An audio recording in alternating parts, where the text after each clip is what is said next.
Hi everyone, today's video is about gender studies in literature. Gender studies is an interdisciplinary field of study.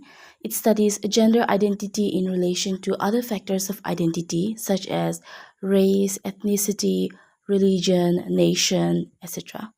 Under gender studies, there are three types of studies, that is women's studies, men's studies, and queer studies. Let's first look into women's studies.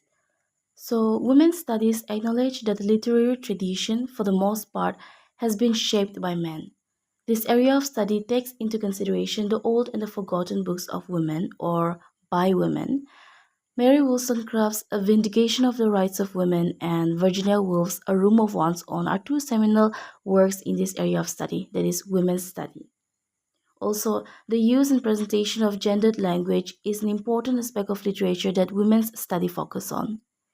Feminists have also endorsed the use of gender neutral language and terms. It also focuses on the stereotypical as well as unconventional presentations of female characters. It studies how women have been presented by male writers as opposed to how women have been presented by female writers. Women are usually, in a stereotypical presentation, women are usually associated with feminine symbols like flowers, the color pink, or other pastel colors. And also, women in most literary works by men have been presented in binary oppositions such as the seductress or obstacle, example, Arabella in Jude the Obscure, or the naive, innocent, helpless, almost angelic character, example, Tess from Tess of the D'Urbervilles. Such presentations are also studied in contradiction to the more multifaceted, unconventional characters by women writers like Sula, Jane Eyre, etc. Now let's look at men's studies. In men's studies, masculinity is analyzed by taking into consideration the male characters. It also studies the power struggle between men, the stereotypical as well as the unconventional depiction of the male characters by male writers as well as by female writers. Hegemonic masculinity is also observed in this study by analyzing how the domination of men upon other gender and species are legitimized.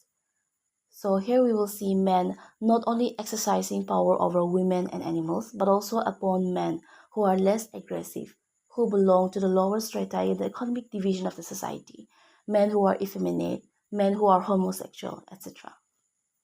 Men's study also focuses on the subjugation of men in relation to society's constant pressure on them to be stoic and masculine, and according to social construct, masculinity is determined by a man's ability to repress emotion, to be able to lead and provide, to be attracted to women, etc. And all this can, in a certain way, leave a negative psychological impact on men since they are deprived of any release valve for their emotions. Therefore, the ultimate expression will be aggression.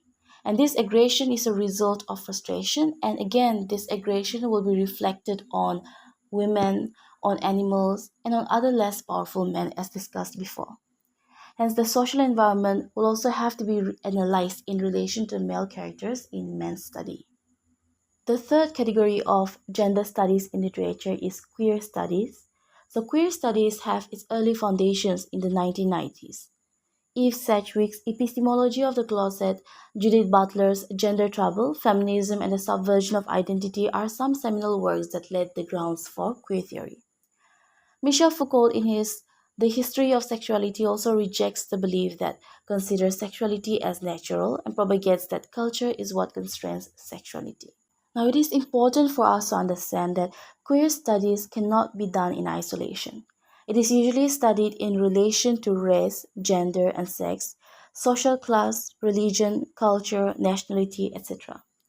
In literary texts, different characters belonging to different sexes, religion, race, age, nation, and culture experience their journey as LGBTQ plus members differently.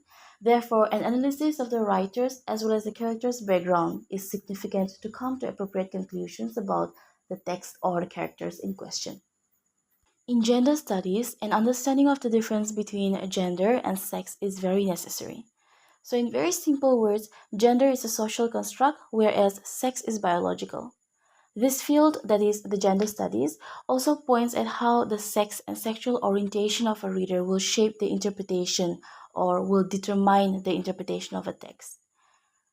Now, queer studies and its development was pushed forward not just by important literary works, but also by historical events. One such example is the spread of AIDS in the US, which decimated the LGBTQIA+ community. Similarly, women's studies also have its roots in the feminist movement, especially during the second wave of feminism, though we can say that feminist writers have been producing their works prior to the period of the second wave of feminism. So, in gender studies, it is important to have a good knowledge, and it's also important to analyze the context or the historical events. Gender studies also helps in bridging the gap between the old and classic texts and contemporary works of literature.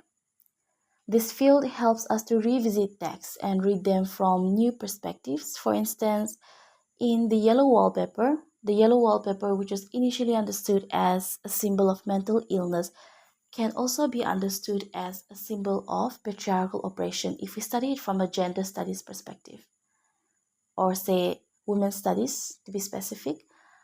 Also, the central female characters in Sense and Sensibility and Pride and Prejudice, who were once regarded as mere love interests, can be analyzed as female characters through whom the writer, that is Austen, challenged the existing social norms. The character Dan in the play Tara by Datani, he was chided and mocked by his father for helping his mother in knitting. So knitting in Indian society is usually considered as a feminine activity, and Dan was chided by his father for taking part in that feminine activity. Also, in the novel the English teacher was teased for liking and taking care of flowers. Again, flower stereotypically is associated with women, so the English teacher was teased for liking and taking care of flowers.